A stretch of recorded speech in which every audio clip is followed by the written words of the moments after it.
আসসালামু আলাইকুম রহমতুল্লাহি ওয়া বারাকাতুহু। দুবাই ট্রান্সগার্ড গ্রুপ এলএলসিতে ডিরেক্ট কোম্পানিতে আপনারা যেতে পারবেন। মেশনের বেতন হচ্ছে 1150 প্লাস ওভারটাইম। শাটারিং কার্পেন্টার বেতন 1050। স্টিল ফিক্সার বেতন হচ্ছে 1050 প্লাস ওভারটাইম। বাসস্থান। Construction helper 800 plus overtime. Indoor cleaner মহিলা 800 প্লাস ওভারটাইম। এয়ারক্রাফট ক্লিনার মহিলা 1105 দিরহাম প্লাস ওভারটাইম। তারপর হচ্ছে এয়ারক্রাফট ক্লিনার হচ্ছে পুরুষ, বেতন হচ্ছে 1105 দিরহাম অ্যান্ড হচ্ছে ওভারটাইম, বাসস্থান ফ্রি।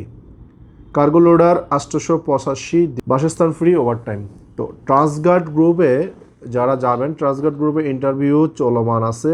আপনারা ল্যাব প্রিন্ট ছবি সহ আমাদেরকে আবেদন করবেন। এই যে আপনার mason, shuttering carpenter, still fixer, এদের বেতন বয়স হচ্ছে 21 থেকে 40, এরা আবেদন করতে পারবেন। কনস্ট্রাকশন হেল্পারের বয়স হচ্ছে 21 থেকে 35, এই বয়সের ভিতরে থাকলে আবেদন করতে পারবেন।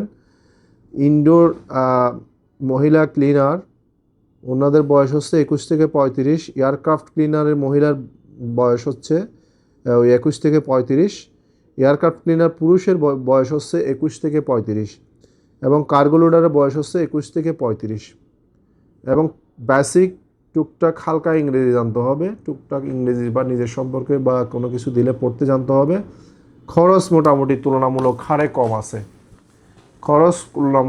কম আছে। আপনারা যদি দুবাই ট্রান্সগার্ড কোম্পানিতে যান তাহলে আপনারা যারা পাসপোর্ট জমা দিবেন, আমরা খুব শীঘ্রই ইন্টারভিউর ডেট জানা দিব। ইন্টারভিউ খুব শীঘ্রই হবে।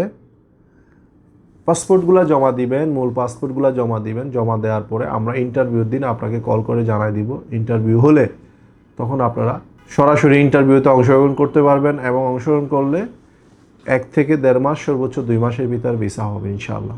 ধন্যবাদ। আসসালামু আলাইকুম ওয়া রাহমাতুল্লাহি ওয়া বারাকাতুহু।